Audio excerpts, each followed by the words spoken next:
asked to speak a little bit about the impact of the new migration policies at the US-Mexico border and a little bit beyond that. I'm sure you all have already heard from my previous colleagues speaking from their perspectives and their experiences. So I'm sure there won't be many new things, but I hope I can provide some more help in understanding the current moment. So let me begin with something very clear for us. We are based in El Paso, Juarez, right? As the Hope Border Institute. I'm based a little bit everywhere between the border and Europe and Central America. But the new policies that we are currently seeing at the border are also interior policies. So it's very important to keep in mind that in El Paso, in San Diego, in other communities at the border, we have border policies and also interior policies. This means that all the enforcement policies that you see on TV, social media about ICE, apprehensions, detentions, all of that applies at the border.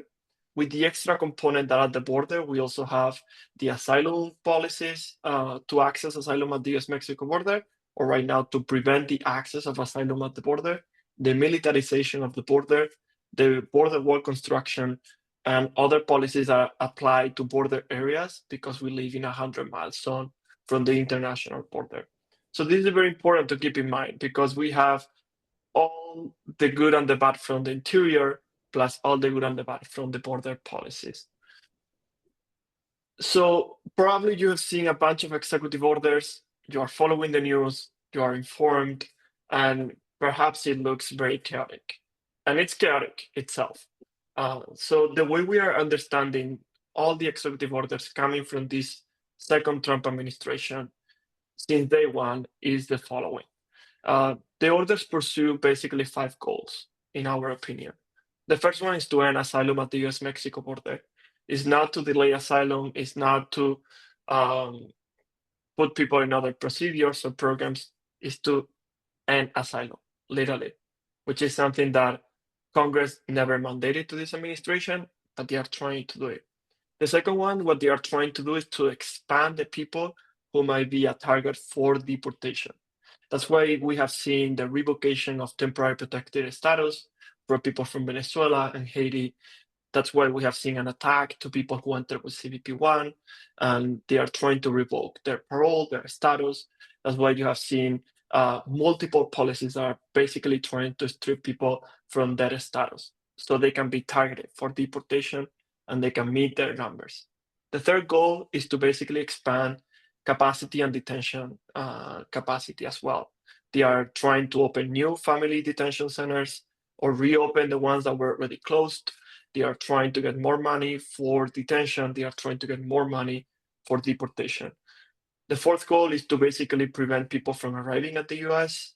That's why they are trying basically to curtail the number of available legal pathways for people who wanted to migrate to the US, who needed to migrate to the US for certain reasons, who wanted to study, reunify with family members. And we had a couple of programs that the Biden administration started that are no longer available for people. And the final one with the foreign aid freeze, basically what this administration is trying to do is to push countries to accept some of their most repressive measures. And in this case, we are talking about agreements with countries in Central America, El Salvador, Guatemala, Costa Rica, Panama, the Caribbean. They are trying to explore some agreements there, and Mexico, to accept people who are not from their country and to return them anywhere else. So those are the Excuse main me. 5 goals. Yeah, go Excuse ahead. me, Jesus, I hate to interrupt you, but are you able to enlarge your screen a little bit? We're all trying very hard to read your slide, and we can Oh, hear you sorry. pretty good, but it would also help if you could enlarge your slide. Let Are me you see, able to one do that? second. Well, the next slide was there. Oh, okay, maybe. Let me see, one second. Because it did look rather small. If you share that one slide again. Let me just see, because if not, I think I won't be able to see you, but I'm gonna try to. this one. And do you see it better? That's better. There you go. Awesome. Okay, I don't see you. So if you Yeah. text me or send me any question, please stop me because I'm not able to see you now. Thank you. Now we can follow you. Thank you. Okay, wonderful. Let me perhaps open my second screen so I can put you all over here. Okay. So the ultimate goal is very clear. They are trying to instill fear and they are trying to create uncertainty, which basically they are trying to tell people they do not belong in this country. They do not have a place. They are alone. They are by themselves. And with that, these are some of the most important changes they have made over the past couple of weeks. It's not all the changes, but I think it's helpful for us to keep it in mind. I structured them in three buckets: things that they have eliminated from the Biden administration, things that they have continued, and things that are new under this new administration, Trump administration. Basically, they have eliminated CP1, this application that allows people to seek an appointment to cross the border and then eventually seek asylum. They have transformed it into CDP Home, which is an app that now allows people to self-deport, to tell the government when they're going to leave the country. They have eliminated these parole programs for nationals of Cuba, Nicaragua, Haiti, and Venezuela. These were people who had a sponsor in the US, and if they were approved, they could buy the plane ticket and then come to the US for 2 years, 1 year. They have eliminated the policies to address the root causes of migration in Central America, and they have also suspended foreign aid, at least for 90 days, but we know they are trying to suspend it for longer. What they have continued from the Biden administration is the pressure on Mexico and Central America to detain asylum seekers and to deport them. Before, with the Biden administration, they pushed very much for other countries to detain people before they arrived at the border, so the US didn't have to process them, didn't have to deal with them. For now, the Trump administration hasn't touched the number of H-2 visas. These are visas that allow people to come work in agricultural jobs or non-agricultural jobs. We haven't had any change in that program, and we are trying to monitor. We are still monitoring if the Trump administration is going to change that. They didn't do it during the first term, but we know this term is different. Something new that has impacted the border and then the rest of the country as a consequence as well. First of all, they declare an invasion at the border. And by virtue of this invasion, they said people were no longer allowed to come at the border, to cross the border. And as a consequence, they are not allowed to claim asylum. This is against the law. It's already in court, but this is what they did. They also declare a national emergency at the border. And by virtue of this emergency declaration, they are deploying the military. So that's why we have more military members at the border, and I'll get that to us in a second. They have started remaining Mexico again. It's very confusing because remaining Mexico basically puts people in asylum procedures and then tells them to go back to Mexico to wait to their court appointment. And right now, as I said, there is no access to asylum. So we are still trying to figure out how remaining Mexico is working under these new executive orders. As of last week, they are invoking the Alien Enemies Act to round up and deport Venezuelans. We knew this was coming. This was in one of the executive orders of day one. It was the intention, and now they are trying to do it. The Alien Enemies Act is basically a wartime provision that allows the government to detain anyone from certain nationalities, regardless of their status. The last time that it was used, it was during the Second World War, and it basically resulted in the internment of Japanese and Japanese Americans in internment camps that are a shame and a stain in human rights in this country's history. The Trump administration is also trying to end birthright citizenship, by which someone who is born in the US is a US citizen. They are declaring the cartels and gangs as terrorists. They are rescinding protections for Venezuelans and Haitians, and they are ending the sensitive locations policy, which is a policy that generally prevented immigration raids in churches, schools, hospitals, and other places that were considered protected places. So this means that immigration enforcement agents can now go into the church, go into a hospital, go into a school and try to detain and eventually deport someone. So the consequences of these measures are unfolding in a couple of different ways. First of all, we have seen a decrease in border encounters. These are people who are encountered either at a port of entry, the bridge, or between ports of entry, the border wall. As you can see in these charts, the number of encounters have been going down significantly since mid last year. And again, remember, Biden administration was already pushing Mexico very much to detain anyone on their way to the US-Mexico border. So encounters are going down according to the trend.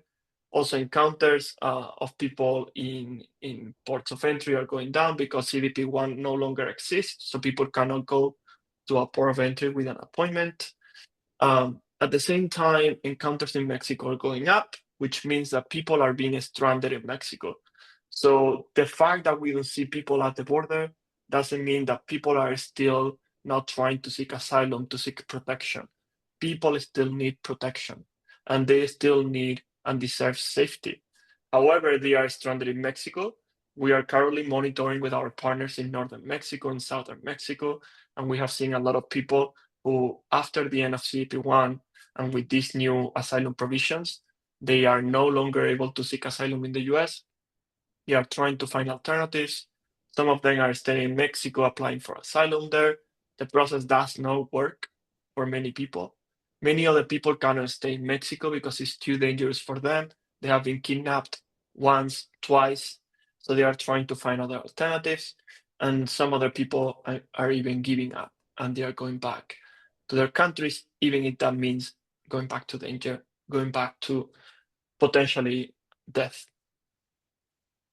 At the same time that the encounters are going down, the number of agents is going up, till the point that, as our colleague Adam Isaacson from WOLA commented last week, we have more agents than migrants. And this is not a hyperbolic statement. There are more agents than migrants. Actually, we have a 4-to-1 ratio. If we look at the number of apprehensions by Border Patrol last month in February, we had approximately 8,000 people, and we have right now approximately 800,000 agents at the border. That means that encompasses Border Patrol agents, who are the people who are in charge of guarding these sections of the border wall. Then we also have Texas agents. I'm sure my colleagues have already spoken about Operation Lone Star. This is the Texas parallel immigration enforcement system. We have documented many abuses committed by these agents in our community. And then we have active duty military personnel, almost 10,000 agents that have been deployed under the Trump administration. Under Biden, we had a couple thousand agents who were conducting surveillance operations and supporting Border Patrol. Now that number has skyrocketed. These agents are supposedly working on building the border wall or supporting the construction of the border wall, installing barriers at the border, and then conducting surveillance operations as well. They are not supposed to interact with migrants. They are not supposed to detain migrants. However, we know that in Guantanamo, for example, they were guarding the cells where migrants were being held. We have also seen a criminalization of migrants and violations of their rights.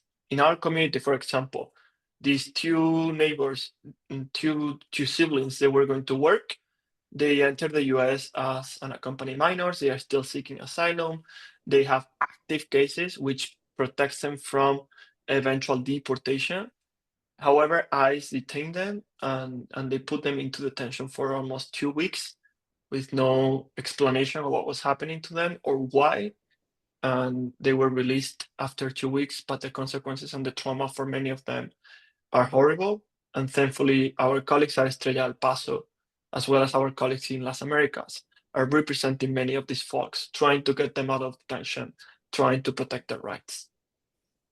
And we are also sending migrants to other countries. We are sending them to El Salvador, as we saw last week with the Venezuelans under the Alien Enemies Act. We have also sent migrants to Panama and Costa Rica. And in Panama, the case, people were sent to a hotel. They were not allowed to seek asylum. Some of them were eventually deported. Some of them were sent to the dangerous Darien Gap. And eventually some of them have been released. And they are being told to seek asylum somewhere else, but not in Panama.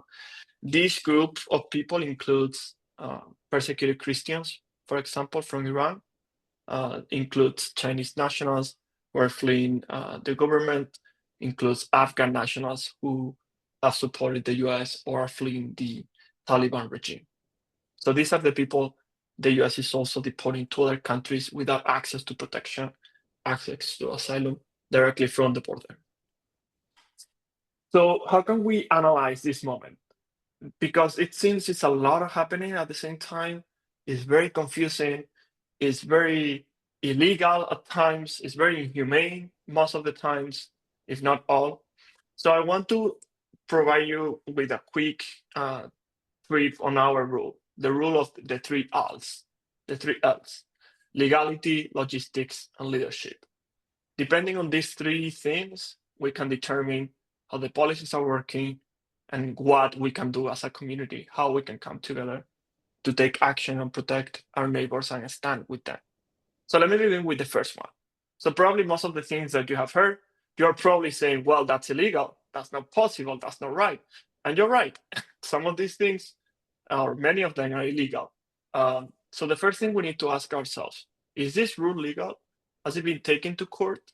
And has there been any resolution about it? So for example, we have the birthright citizenship rule, right? Clearly legal. It's being already stopped in the courts. It will probably get to the Supreme Court. Sensitive locations rescission, it might be illegal, or it might go against the freedom of religion and the exercise of freedom of religion. So it's being already blocked for certain groups in court. So we have plenty of examples like this. Where can I get that information? There are multiple resources. I would encourage you perhaps to sign up to our Frontera Dispatch. This is our weekly newsletter. We tell you the news from the border from our perspective. We also bring you some of these relevant news about the cases that are happening, about the protections that are being implemented, and also about concerning developments that we all need to track. So you have it on our webpage, hopeborder.org. You can also scan this QR code and subscribe to the dispatch. We send it every week. The second L is logistics. Because, okay, if this is legal or they are trying to implement it, do they have the funds and the human resources to do this? And if not, when can they count on them? If they will count on everything they want? And how can we push back against that? And the best example that we have is the arrests and mass deportations. And let me go a little bit into that because it also impacts the border and it impacts many of our communities, and I'm sure many of your communities as well. So where are we? Right now, we are in a moment where expulsions and removals from the border, they were very high. And Biden was the president who deported the most people from the border, more than Trump. Why? Because we had more encounters at the border, more people put into detention, and as a consequence, more people being sent back to their countries of origin. Till the point that last year we had 270,000 deportations from the border. If we look at the numbers in total, what Biden did was increasing the deportations from the border, this green line. And however, the deportations from the interior of the United States, people detained by ICE, Immigration and Customs Enforcement, they were relatively low because the Biden administration didn't conduct worksite raids or didn't go to places to detain people in mass. As you can see, this is the line that decreased while the deportations from the border increased. What the Trump administration is trying to do is to push this red line further up, much, much, much higher, trying to overcome Obama, trying to overcome the numbers of the first Trump administration. So for that, they are trying to target undocumented people, supposedly, but we know that they are also targeting almost anyone, right? They are targeting people with valid visas. They are targeting people who are entering as tourists. They are trying to fill up the numbers. They are trying to get to the statistics. Approximately in the US, there are around 11 million undocumented people. These numbers vary depending on the source. Most people are from North America or Central America. This means Mexico, Central American countries, and increasingly South America, particularly Venezuelans. And remember, many people are going to be rendered undocumented because the administration is stripping them away from their protections, from their legal status. So they are making them undocumented. Same thing with with other people from Asia. So out of these people, 3 out of 4 have been living in the US for more than 5 years. And more than half, they have lived in the US for more than 10 years. So these are not people who don't have any roots in the country. These are not people who haven't done anything here. These are people who have worked, contribute to the country, pay their taxes, support their family members. They are part of our faith communities. They are part, basically, of who we are. They are part of the US society.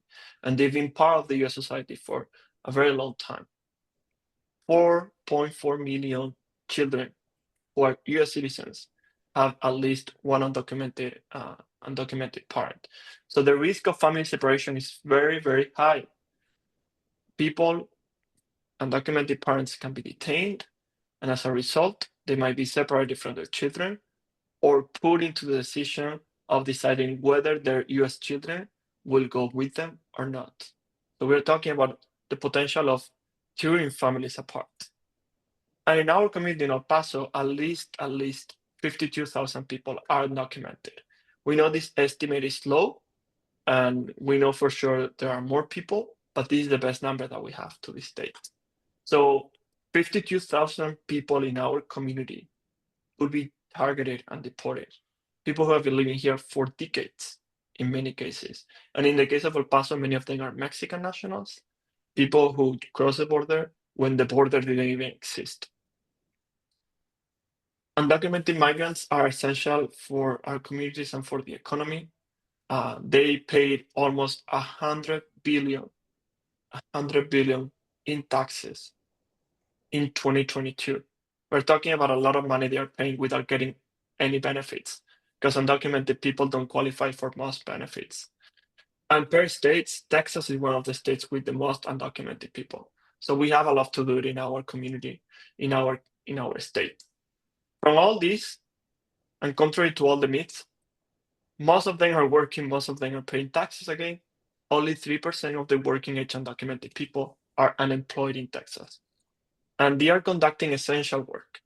In our community, for example, they are working in construction, they are working in health services and social assistance, they are working at restaurants, they are also managers, administrators. They are doing essential jobs, and sometimes over their capacity, representing a higher percentage of people in their sectors. So if we look at the population that is vulnerable to this mass deportation, is this undocumented population, and also nationals, particularly from Mexico and Central America and South America. Why? Because these are the countries where the US has deported the most people. These are the countries where it has had the quote unquote best relationships to deport people. So they are the most vulnerable. So it means that communities with a majority of Mexicans, Guatemalans, Honduras, Salvadorians, Colombians, and from other countries, they are highly vulnerable because many of these people may be targeted, they may be stripped away from their protections, and they may be put in expedited removal processes and sent back to their countries before we can do anything. However, that's not the end of the story. This is the 3 last L: leadership. Not all is up to the government. Not all is up to these cruel policies. It's also up to the community, up to us, up to you, and up to me. So what is the leadership in place? If the policy is in place and they have the resources, let's say for mass deportations, from border militarization, for the restrictions of asylum, what are we doing as communities of faith? What are we doing as people of goodwill? Are people informed of the rights, and are we accompanying those who are going to be affected or impacted? either in El Paso or in other communities. So let me talk a little bit about what we're doing, and this is my last couple of thoughts. We are working to protect people. We're working to ensure that their dignity, their rights are respected. We are doing that together. We are not doing it alone. So I'm going to highlight a couple of things that we're doing and that you all can join as well. So first of all, we are trying to inform people of their rights. Regardless of status, people have rights in the United States. The Constitution protects people. So it's important that everyone knows their rights. So no one is detained unlawfully. No one is separated from their family without trying to exercise their due protections. And everyone is informed about what law enforcement is required to present in order to detain them, in order to arrest them. We are doing this in partnership with the Diocese of El Paso. Other colleagues in the community are doing it, and we are trying to get to reach as many people as possible so they are aware of what their rights are. We're also working to inform our faith leaders. I highly encourage you to visit our webpage in the section of resources so you can see our Know Your Rights materials. We prepare Know Your Rights one-pagers in Spanish and English for all community members so we can put them in our parishes. We have also worked to prepare a family preparedness plan so people can prepare in case they are detained, in case they are separated from their children. So there is a plan for protecting their children. We have also prepared resources for parishes after the end of the sensitive locations policy. So pastors and people of faith know what to do if immigration enforcement shows up at a parish and what their rights are and what their actions could be. We're also advocating publicly. This is not about us or anyone. This is about creating a community that is safe for everyone, that is together, that is united, and that ensures that everyone has the opportunity to thrive. We are very proud to join with many of our partners in the community, many of whom are present today there with you. With Bishop Mark Sides, we are very proud of his advocacy and his action to tell people that they are not alone, that they are protected and they are going to be accompanied by the church and by all people of goodwill. And we're also proud to see so many public elected officials stating that dignity has no borders. So for that, I wanted to conclude with an invitation and with a message from Bishop Sides.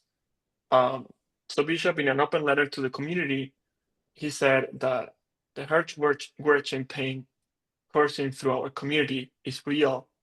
Indiscriminate immigration enforcement, the denial of due process, and the pulling apart of families strike at our community and are grave attacks on human dignity. The threat of mass deportations is untenable and immoral and demands a credible response. So what I spoke to you about is our credible response, is what we are trying to do. And I really, really encourage you all that if you're in El Paso, you join us next Monday, the 24th at 6 p.m. in San Jacinto Plaza, because we are going to stand with our migrants, brothers and sisters, with our siblings, with our neighbors, with the people whom we call family, and we are going to tell them that they do belong and that we are working together. So we're going to be accompanied by representatives from the Vatican. As you know, Pope Francis has been very open in supporting the bishops in defending everyone's dignity against these mass deportations and mass inhumanity plans. We're going to join Bishop Mark Sides, Bishop Celino, El Paso leaders from many different communities, the business community, the political community, the educational community, and of course, other people of faith, other people of the El Paso area, the borderlands, and the region.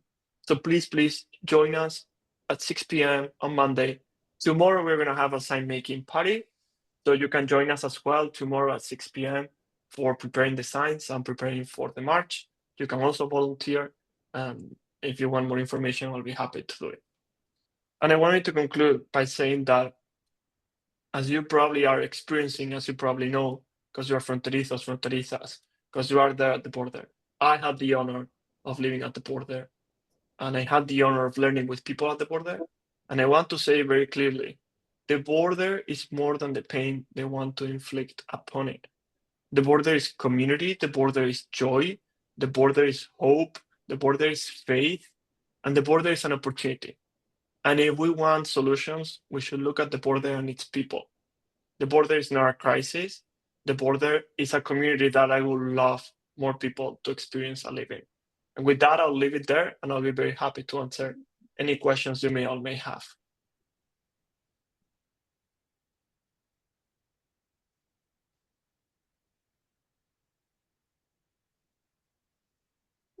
Jesús, or comments?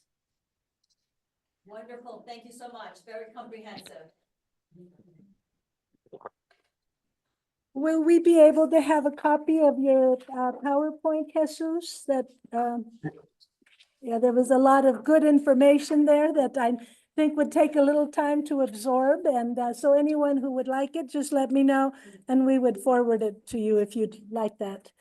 But thank you so much. I think that truly, if you were here, you would have seen how everything that you shared, Jesús, really was complementing some of the other perspectives that we have about the situation here at the border, recognizing everything from how you ended, you know, we were reminded that truly the people that we are calling migrants are individuals with stories, with lives, that they themselves are challenging us to change who we are and how we are responding in, for today's situation, not only in this country, but as we heard from Susan, the world over, you know, that there is a movement that's of the spirit that is for those of us who are people of faith saying we are being called to step forward and take action.